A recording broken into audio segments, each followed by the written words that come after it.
नमस्ते विद्यार्थी मित्रों, हिंदी कक्षा 9 के अभ्यास में आप सबका स्वागत है। आज हम 7वां पद्य समझने जा रहे हैं, जिसका शीर्षक है सूरदास के पद। शीर्षक पर से ही हमें कवि के नाम का भी पता चलता है। इसके कवि का नाम है सूरदास। हिंदी की ये भक्ति धारा की कविता में ये सूरदास जी का नाम बहुत ही प्रसिद्ध है। सूरदास जी हिंदी साहित्य के सूर्य माने जाते हैं। उसके बारे में कहा गया है, सूर सुर तुलसी शशि, कि सूरदास है हिंदी साहित्य के आकाश में सूर्य यानी कि सूर्य के समान तेजस्वी है, और तुलसीदास जी है वह चंद्रमा के समान है। तुलसीदास जी का जन्म सन 1478 में और उसका निधन सन 1573 में माना जाता है। महाकवि सूरदास जी का परिचय हम प्राप्त कर लेते हैं। महाकवि सूरदास जी का जन्म कुछ लोगों के मतानुसार दिल्ली के पास सिही नामक गांव में हुआ था। कई लोगों का मानना है कि इनका जन्म मथुरा के पास रुकना या रेणुका क्षेत्र में हुआ था, और वल्लभाचार्य के वे शिष्य थे। कुछ लोगों का ऐसा मानना है कि वे जन्म से ही अंध थे। कुछ लोग ऐसा मानते हैं कि ये जन्म के बाद अंध हुए थे। जो भी हो, लेकिन एक बात सही है, इस सूरदास जी ने श्री कृष्ण का जैसा अद्भुत वर्णन किया है, अनूठा वर्णन किया है, तो ऐसा किसी कवि ने उनके जैसा वर्णन नहीं किया है। वात्सल्य और श्रृंगार रस के वर्णन में सूरदास जी बेजोड़ है, अनन्य है। श्री कृष्ण के वे परम भक्त थे। यहाँ पर सूरदास जी रचित 2 पद हमारे अभ्यास में है। पहला जो पद है तो उसको हम समझते हैं। सूरदास जी पहले पद में कहना चाहते हैं कि मेरा मन है श्री कृष्ण के चरणों में लीन हो गया है, इसलिए वह अन्यत्र अपना मन लग सकता नहीं है। और अलग अलग दृष्टांतों के द्वारा श्री कृष्ण के प्रति अपनी अनन्य भक्ति भावना को व्यक्त किया है कि मेरो मन अनत कहाँ सुख पावे। सूरदास जी कहते हैं कि मेरा मन है, मेरो मन, मेरा मन अनत, इसका अर्थ हम समझते हैं।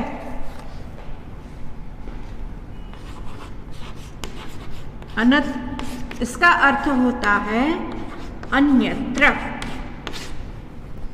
मेरा मन अन्यत्र कहाँ सुख पावे, कहाँ से सुख प्राप्त कर सकता है। मेरा मन तो श्री कृष्ण के चरणों में, उसके भक्ति में लीन हो गया है, तो और किसी जगह अन्यत्र मेरा मन कहाँ लग सकता है, मुझे कहाँ सुख मिल सकता है। मतलब कि श्री कृष्ण के चरणों के सिवा मेरा मन कहीं भी लग सकता नहीं है, कहीं भी किसी भी वस्तु से मुझे सुख मिल सकता नहीं है। जैसे उड़ी जहाज को पंछी फिरी जहाज पर आवे, ये दृष्टांत देते हैं जहाज के पंछी का अर्थ है पक्षी, कि जिस प्रकार जहाज का जो पंछी है वह कहीं जाता तो है, दूर दूर उड़कर कहीं जाता तो है, लेकिन वापस ये जहाज पर ही आ जाता है। तो उसी प्रकार सूरदास जी कहना चाहते हैं इस दृष्टांत के द्वारा कि उसका मन भी, वह खुद भी एक जहाज के पंछी की तरह है। कि जिस प्रकार जहाज का पंछी है, कहीं जाता है लेकिन पुनः जहाज पर आ जाता है, जहाज में आ जाता है, उसी प्रकार मेरा मन भी ये श्री कृष्ण के चरणों में ही, उसके ध्यान में ही आ जाता है, लीन हो जाता है। कमल नयन को छांडी, कमल नयन, नयन का अर्थ है नयन। कमल के जैसी जिसकी आंखें हैं तो उसके लिए एक शब्द है कमल नयन। तो कमल नयन ऐसे श्री कृष्ण को छोड़कर, छांडी का अर्थ है छोड़कर, महातम, इसका अर्थ हम देखते हैं। महातम, उसका अर्थ होता है महिमा।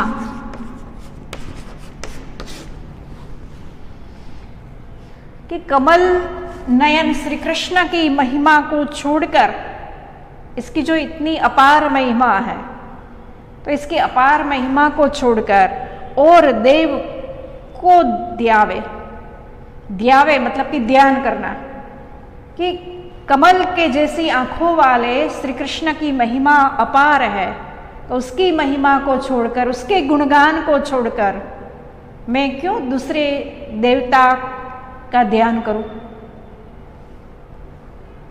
परम गंगा को छांडी पियासो, दुर्मति कूप खनावे। दुर्मति, इसका अर्थ हम लेते हैं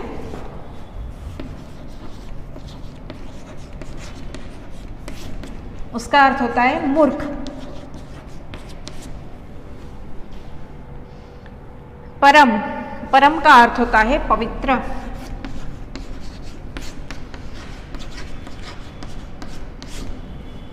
पवित्र ऐसे गंगा को के जल को छोड़कर, पियासों का अर्थ है प्यासा। जो प्यासा व्यक्ति है वह पवित्र ऐसे गंगा जल को छोड़कर कूप खनावे, कूप का अर्थ है कुआं, खनावे मतलब कि खोदने के लिए खुदवाएगा। अगर वह कुआं खुदवाएगा तो उसे दुर्मति, तो उसे मूर्ख ही माना जाता है, उसे मूर्ख ही समझना चाहिए। कि ऐसा मूर्ख कौन होगा कि जो प्यासा है, जल पीना है और पास में गंगा जल है, और फिर भी ये कुएं को खुदवाने के लिए जो जाएगा तो वह मूर्ख ही कहलाएगा। तो उसी प्रकार इस दृष्टांत के द्वारा सूरदास जी कहना चाहते हैं कि मेरे पास ही मेरे श्री कृष्ण के भक्ति है, उसके चरणों में मेरा ध्यान है, तो फिर मैं कुआं खुदवाने की मूर्खता क्यों करूं, मैं यहां तहां क्यों भटकूं। जिही मधुकर अंबुज रस चाख्यो, जिही मतलब कि जिसने, मधुकर, मधुकर का अर्थ है भ्रमर।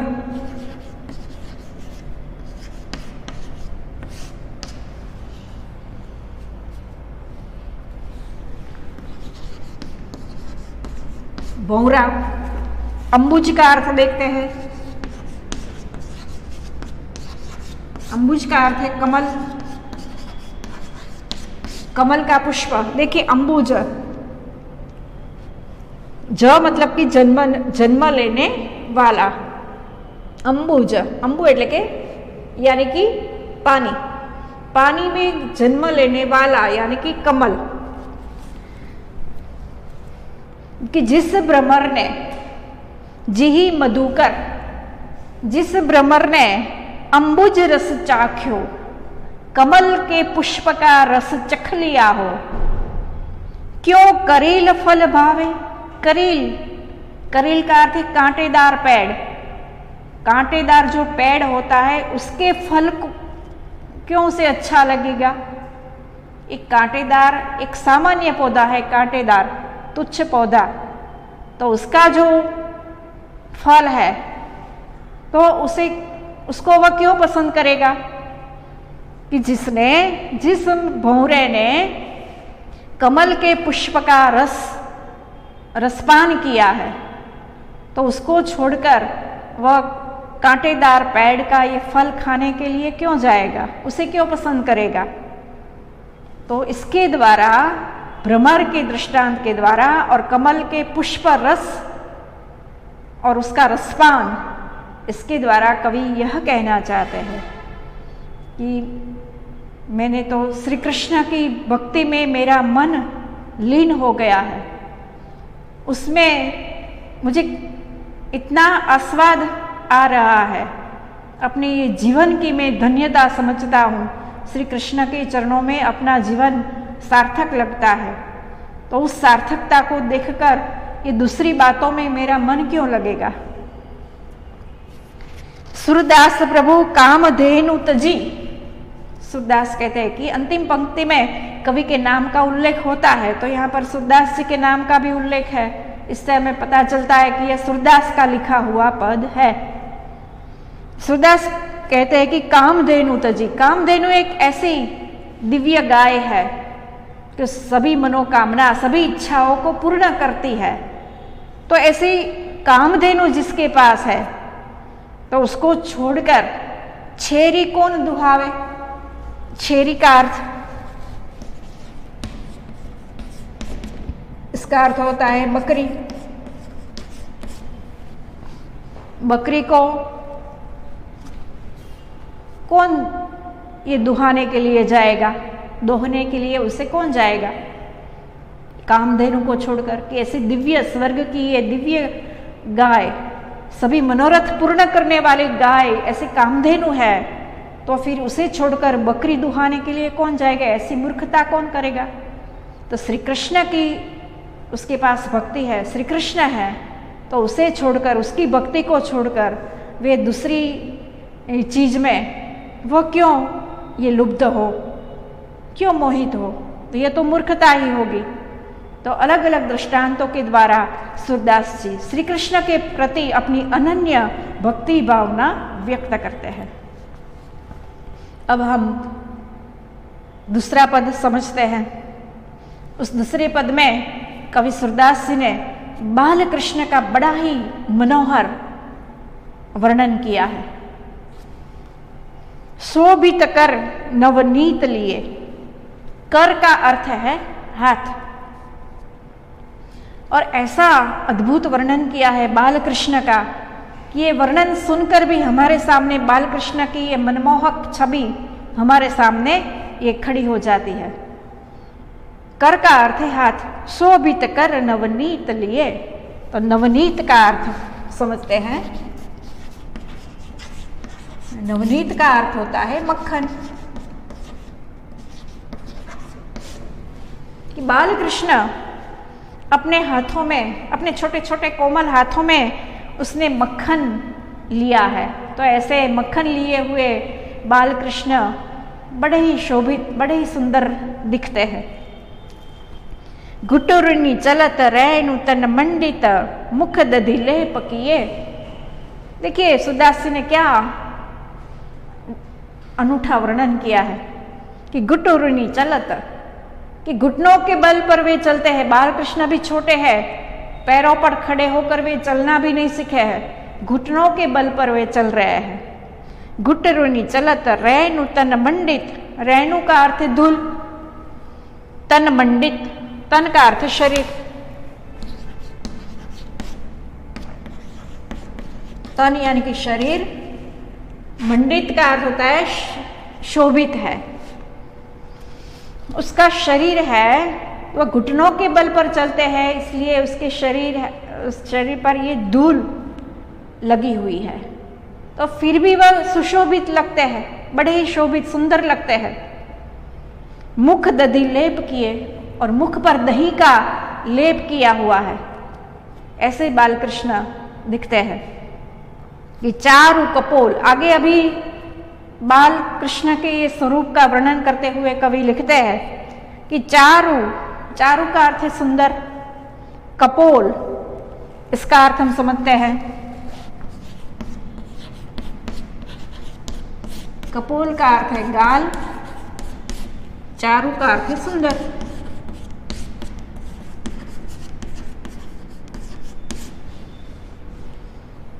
उसके गाल है, बाल कृष्ण के गाल सुंदर है। लोल लोचन, इसका भी अर्थ हम समझते हैं।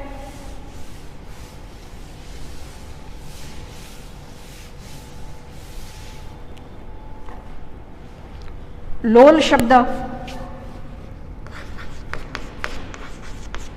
इसका अर्थ होता है चंचल।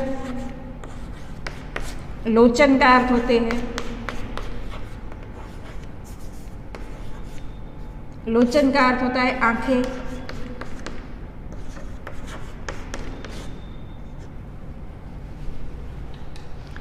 उसकी आंखें है वह चंचल है। गोरोचन तिलक दिए, उसने कपाल पर गोरोचन का तिलक किया हुआ है। गोरोचन का अर्थ है कि तिलक करने का ये पीले रंग का एक द्रव्य जिससे कपाल में तिलक किया जा सकता है। तो गोरोचन का कपाल में तिलक किया हुआ है। लट लट कनी मनु मत्त मधुप गन मादक मधु ही पिए। और लट, उसके जो घुंघराले बाल है सिर पर, और उसकी जो लट है तो वह लटे कैसे दिखती है, तो उसके बारे में भी बड़ा ही सुंदर वर्णन किया है कवि ने।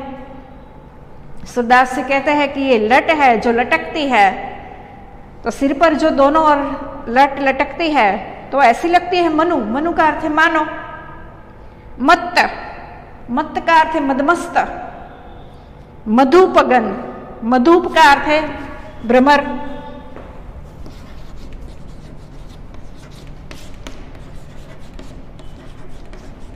गण का अर्थ है गण, यानी कि समूह। एक भ्रमर नहीं, भ्रमर के समूह, यानी कि बहुत सारे भ्रमर, भ्रमर के समूह ये मदमस्त होकर मादक मधु ही पिए। मादक ऐसे मधु ही, मधु का अर्थ है मधु यानी कि पुष्परस, और मादक मस्त, मस्त हो गए हैं। नशा जिससे चढ़ जाता है ऐसे उसे कहते हैं मादक, नशीला। नशीला ऐसा मधु पुष्प रस पीकर मानो ये मदमस्त हो गए हैं। ऐसे ये उसके सिर पर ये उसकी जो लट है, दोनों ओर लटकने वाली लटें ऐसी है, काले रंग की है। भ्रमर का रंग काला होता है, इसलिए उसने भ्रमर का उल्लेख किया है कि मानो अनेक भ्रमर है, वह पुष्परस पीकर मानो ये मदमस्त हो गए हैं, मत्त हो गए हैं। तो उसी प्रकार से ये बाल कृष्ण के सिर पर ये लटें लटक रही है। कठुला कंठ, और कंठ, कंठ यानी कि गला, गले पर कठुले की माला है। किसकी माला है? कठुले की। कठुला मतलब कि ये चांदी की चौकिया, चांदी की चौकिया। तो चांदी की चौकी पहनी हुई है, उसे कहते हैं कठुले की माला। ब्रज वज्र केहरी नख, केहरी का अर्थ है बाघ नख, केहरी केसरी का, केहरी का अर्थ वैसे सिंह होता है, तो केहरी नख, बाघ नख पहने हुए है। राजत रुचि रहिए, राजत मतलब कि शोभा देते हैं। रुचिर का अर्थ है सुंदर, रुचिर।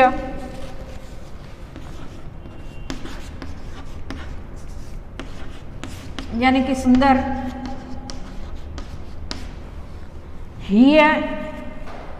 ये मतलब कि हृदय पर, इसके हृदय पर ये कठुले की माला और बाघनख, ये सब ये राजत मतलब कि ये शोभित है, शोभा देते हैं।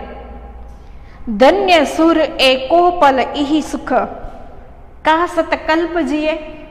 सूरदास जी कहते हैं कि एक पल के लिए बाल कृष्ण के ये मनमोहक रूप का, मनमोहक स्वरूप की झांकी मिल जाती है। सिर्फ एक पल के लिए बाल कृष्ण के ये मनमोहक स्वरूप के दर्शन हो जाते हैं, उसकी झांकी मिल जाती है, और इसका जो सुख मिलता है, तो उसके सामने सतकल्प, तो एक कल्प है तो 4,32,00,000 वर्ष का एक कल्प माना जाता है।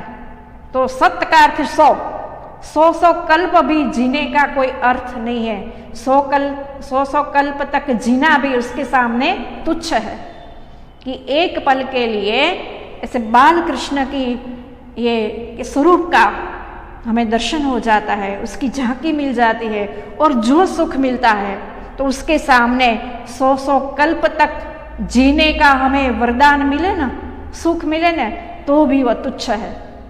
तो इस प्रकार ये दूसरे पद में सूरदास जी ने बाल कृष्ण के मनमोहक स्वरूप का वर्णन किया है जो बड़ा ही अद्भुत है। तो इस प्रकार आपको दोनों पद है अच्छी तरह से समझना है, याद रखना है और अच्छी तरह से उसकी तैयारी करना है। यहाँ पर ये सूरदास का पद हम पूर्ण करते हैं। अस्तु।